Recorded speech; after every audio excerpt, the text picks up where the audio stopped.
हर खबर पर होगी आपकी पकड़। डाउनलोड कीजिए एबीपी लाइव ऐप। और अब बात राम मंदिर के न्योते और निवेदन की। हर राम भक्त की इच्छा है कि वो 5 अगस्त को अयोध्या में भूमि पूजन को अपनी आंखों से वहां होकर देखे, लेकिन कोरोना की वजह से आप जानते हैं 2 गज की दूरी जरूरी है। यही वजह है कि राम मंदिर ट्रस्ट और साधु संत भी लोगों से यही अपील कर रहे हैं कि घर में रहकर टीवी पर भूमि पूजन देखें।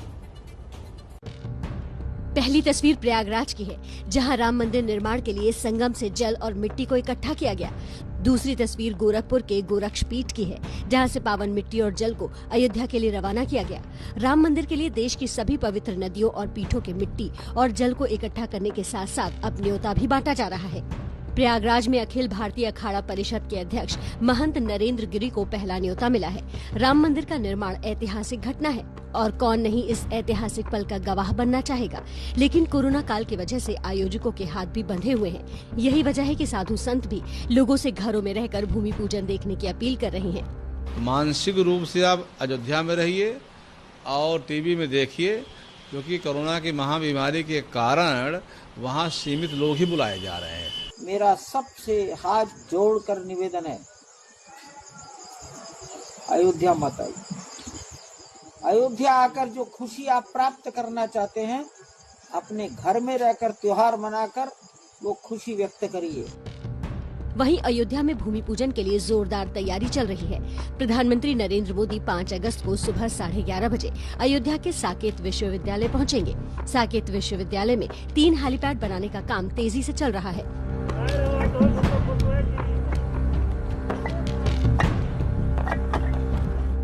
पूरे अयोध्या में रंगाई पुताई का काम चल रहा है। सड़क की साफ सफाई को लेकर डिवाइडरों की रंगाई पुताई का काम भी तेजी पर है। सड़कों पर श्री राम के जीवन से जुड़ी कलाकृतियां उकेरी जा रही हैं। दीवारों पर दोहे लिखे जा रहे हैं। 5 अगस्त को जब भूमि पूजन का आयोजन होगा, उस ऐतिहासिक दिन को महसूस कराने के लिए अयोध्या को दुल्हन की तरह सजाया जा रहा है। मैं जिस जगह मौजूद हूँ, यहाँ से प्रधानमंत्री को नहीं गुजरना है, लेकिन आप देखिए कि सड़कों पर जिस तरीके से सजावट की गई है, ये सजावट अयोध्या वासियों और उन सारे लोगों के लिए जो वीवीआईपीज 5 अगस्त को अयोध्या में भूमि पूजन के साक्षी बनेंगे, उनको अयोध्या की खूबसूरती और भव्यता दिखाने का पूरा इंतजाम अयोध्या में दिखाई दे रहा है। अयोध्या को सजाने के अलावा राज्य की सुरक्षा भी सख्त कर दी गई है। पूरे उत्तर प्रदेश को 5 अगस्त से लेकर 15 अगस्त तक हाई अलर्ट पर रखा गया है।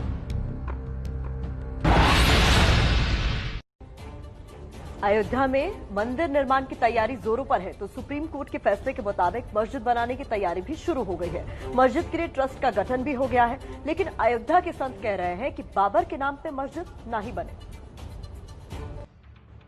सुप्रीम कोर्ट के आदेश पर यूपी सरकार ने रौनाही क्षेत्र के धन्नीपुर गांव में 5 एकड़ जमीन सुन्नी सेंट्रल वक्फ बोर्ड को दी है। अब वक्फ बोर्ड ने यहां मस्जिद बनाने के लिए Indo Islamic cultural foundation trust बनाया है। इस ट्रस्ट में ज्यादा से ज्यादा 15 लोग होंगे, जिनमें 8 का नाम फाइनल किया गया है। सुन्नी सेंट्रल वक्फ बोर्ड के अध्यक्ष जुफर फारूकी ट्रस्ट के अध्यक्ष होंगे। लेकिन ट्रस्ट बनाने के साथ ही अयोध्या के संतों को लग रहा है कि कहीं ये मस्जिद बाबर के नाम पर न बन जाए, इसलिए विरोध की आवाज भी उठने लगी है। लेकिन अगर वहाँ मस्जिद बनाते हैं तो मस्जिद गैर इस्लामिक होगी और कहीं न कहीं से घूम फिर करके बाबर का नाम आएगा, जो मुस्लिम भारतीय मुस्लिम के लिए कलंक होगा।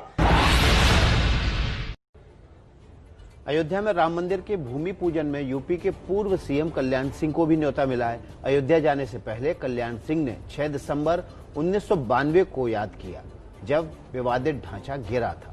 कल्याण सिंह के मुताबिक उन्होंने कार सेवकों पर गोली नहीं चलाने का आदेश दिया था।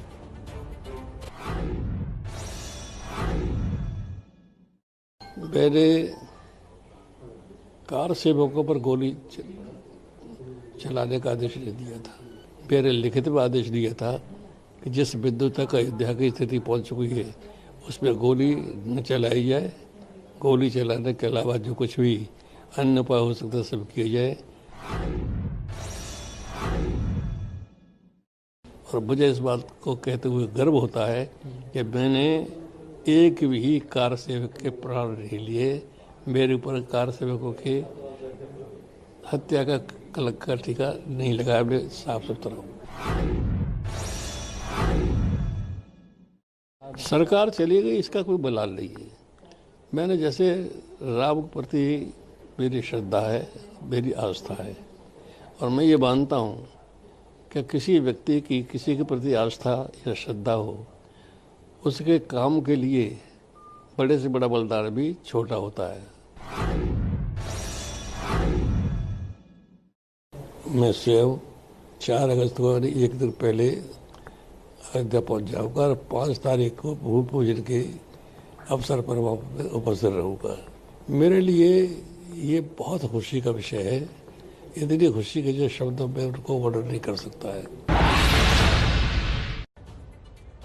अयोध्या में राम मंदिर के निर्माण की वजह से छत्तीसगढ़ का कौशल्या माता मंदिर भी सुर्खियों में है। कौशल्या माता का आशीर्वाद देने के लिए खुद राज्य के मुख्यमंत्री भूपेश बघेल पहुंचे।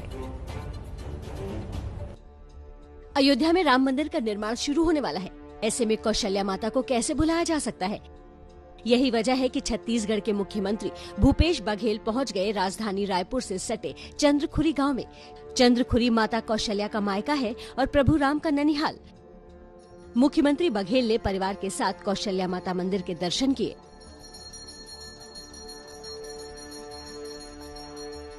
अयोध्या में जहां राम मंदिर 5 अगस्त को बनने वाला है, वहीं कौशल्या माता मंदिर को भी अगस्त में ही और भव्यता देने का काम शुरू होगा।